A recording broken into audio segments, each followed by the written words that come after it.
नमस्कार। GSM college के YouTube channel पर मैं वंदना सक्सेना आपका स्वागत करती हूँ। आज मेरा टॉपिक है लिपि।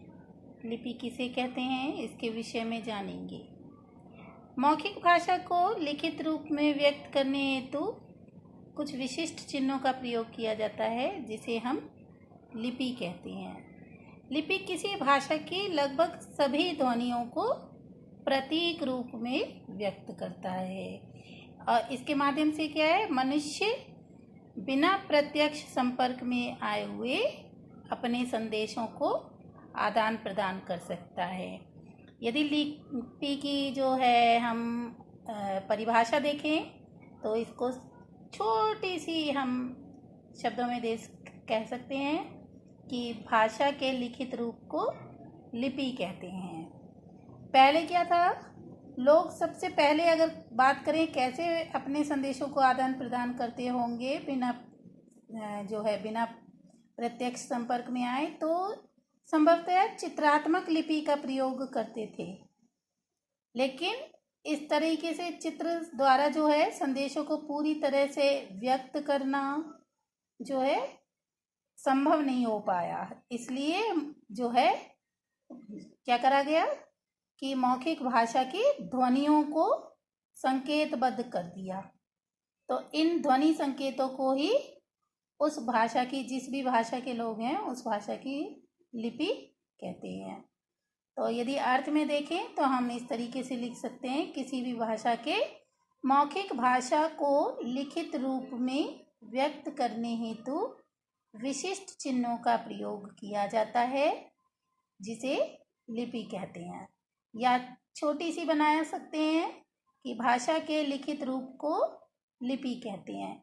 अब लिपियां कितने प्रकार की हैं, इसको वैसे संसार में तो बहुत सारी भाषाएं हैं, लेकिन इन सारी भाषाओं को लिपियों में बांधने के लिए लगभग 2 दर्जन लिपि हम लोग पता लगा पाए हैं। तो जैसे अगर हम इसकी बात करें तो इसको लिपियों को बांटने के लिए हम सबसे पहले ले लेते हैं अल्फ़ाबेटिक लिपियां। जो लिपियों के प्रकार हैं कि सारी संसार की भाषाओं को हम कितनी प्रकार की लिपियों में बांट सकते हैं, उसमें पहला लेते हैं अल्फ़ाबेटिक लिपियां।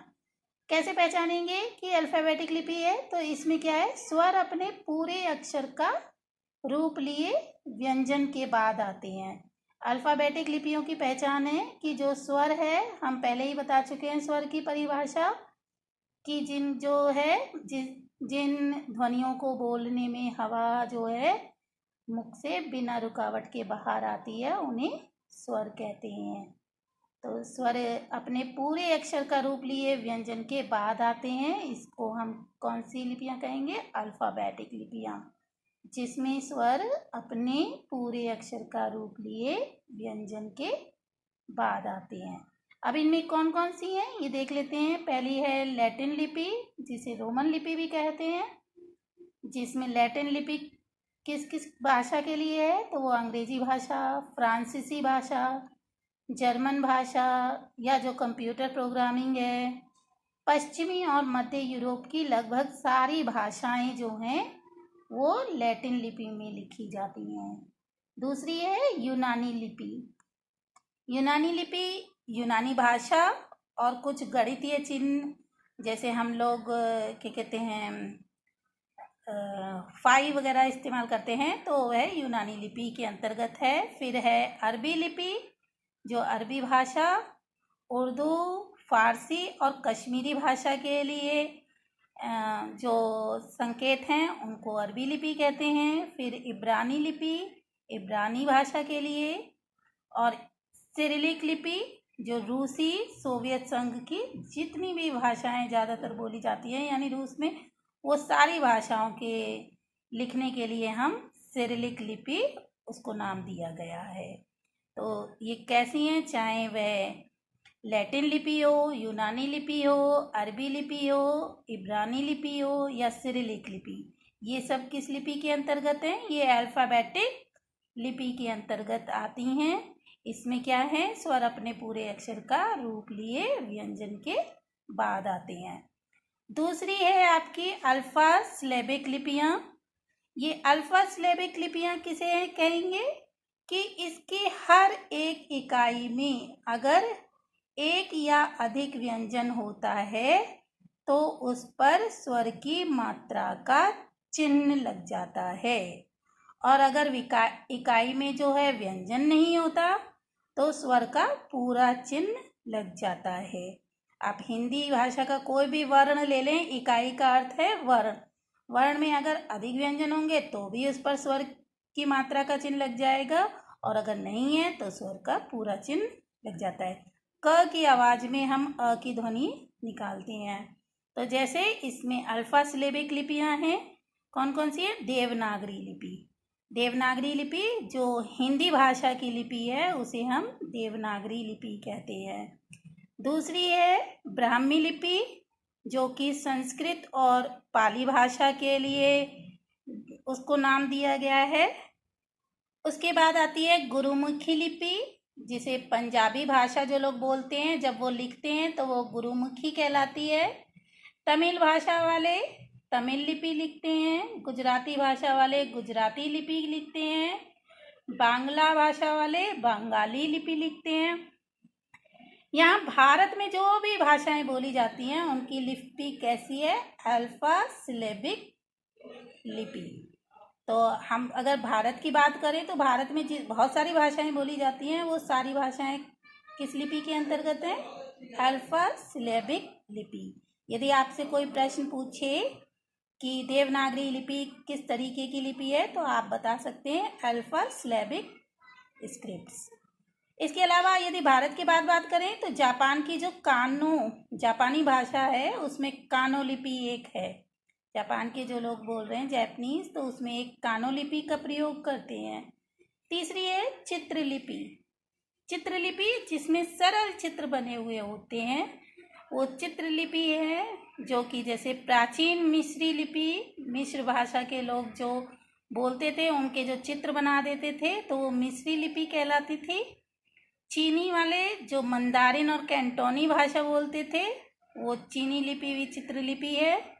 और जापानी की कांची लिपि, यानी जापानीज के जब चित्र बनाकर अपनी संदेशों को लिखते हैं तो वो कौन सी लिपि कहलाएगी? कांची लिपि। अब आती है आपकी प्रतीकात्मक लिपि, जिसे हम कहते हैं सिंबॉलिक स्क्रिप्ट्स। तो ये 3 तरीके की है। 3 तरीके की कौन कौन सी है? एक है ध्वन्यात्मक लिपि। ध्वन्यात्मक लिपि किसे कहेंगे? कि जो अंग्रेजी भाषा की रोमन लिपि उदाहरण है इसका, कि इस भाषा में प्रत्येक ध्वनि के लिए क्या होते हैं? अलग लिपि चिन्ह होते हैं, यानी जो भी ध्वनि निकाल रहे हैं तो उसके लिए अलग चिन्ह बने हुए होंगे, तो वो रोमन लिपि इसका उदाहरण है। दूसरी है अक्षरिक लिपि, जिन लिपियों में स्वर और व्यंजन के चिन्ह मिलाकर अक्षर का निर्माण कर लें वो अक्षरिक लिपि कहलाएगी। जैसे देवनागरी। देवनागरी लिपि आपकी अक्षरिक भी है और उधर कौन सी है? अल्फा सिलेबिक लिपि। इसके बाद है संश्लिष्ट लिपि। संश्लिष्ट लिपि क्या है? जिन लिपियों में स्वर और व्यंजन के चिन्ह अलग अलग तो होते हैं लेकिन मिलाकर लिखते समय उनके अंशों का ही प्रयोग किया जाता है।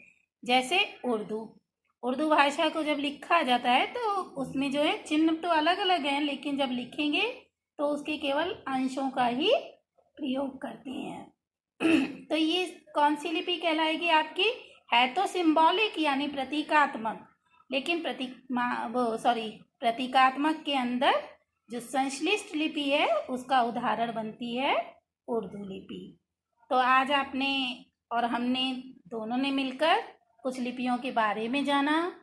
आपके इस पेपर में जो पेपर है डीएलएड वालों का 4th सेमेस्टर का, उसमें इस टॉपिक से संबंधित बहुत से प्रश्न आते हैं, जैसे कि कानो लिपि कहाँ की लिपि है, तो जिसको पता होगा वही बता सकता है कि ये जापानी भाषा के लिए है।